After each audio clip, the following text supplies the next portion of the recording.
that as the Israeli Prime Minister is deciding on Israel's next steps in the war in Gaza as pressure piles on him to end the war. Well, international affairs commentator Doug Herbert is with me.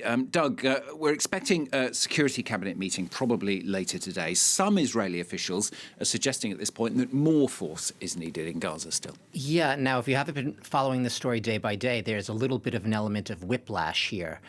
You might be saying, what's going on here? In other words, despite this overwhelming, mounting international condemnation of reports of famine or verge of famine in Gaza, reports that Israel, Benjamin Netanyahu denies, saying there's absolutely no starvation, despite the continued hard Israeli bombardments day after day of Gaza, despite the fact that we continue to get reports from the ground of people dying as they try to line up to seek aid at the Israeli-backed, U.S.-backed distribution centers there. Despite all of this, right now, the direction in which Benjamin Netanyahu appears to be going, is poised to go, is not ending the war, as a plan proposed by the United States. Steve Witkoff, Trump's envoy, is suggesting, that is bringing an end to a ceasefire that would lead to negotiations on a long-lasting settlement.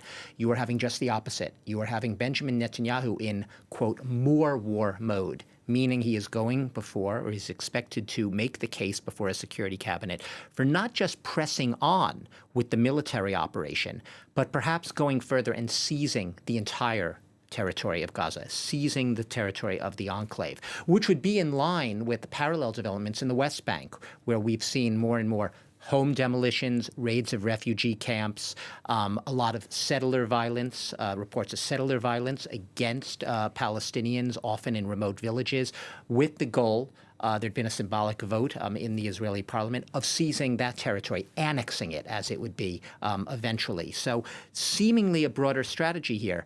What's interesting is that in parallel with these reports, that Netanyahu is seriously weighing more war, pressing forward more aggressively with this military operation, you have equal reports of Israeli military officials basically telling the prime minister, warning him, saying that this operation, so-called Gideon's Chariots operation, Stuart, has run its course. There are no more strategic military objectives to be achieved here. That Benjamin Netanyahu's goal of defeating Hamas, vanquishing it entirely militarily, it is an elusive goal, and it's just a recipe right now for more war if he presses on. They're basically saying we need to find a way to wind this down. These are the Israeli military, the IDF officials, basically warning him. So it's an interesting situation here, interesting in a sort of grim way for a lot of observers of the region, saying that just when they should be looking for an exit ramp, he seems to be hunkering down on what has been his strategy all along, which is complete annihilation, complete defeat of Hamas,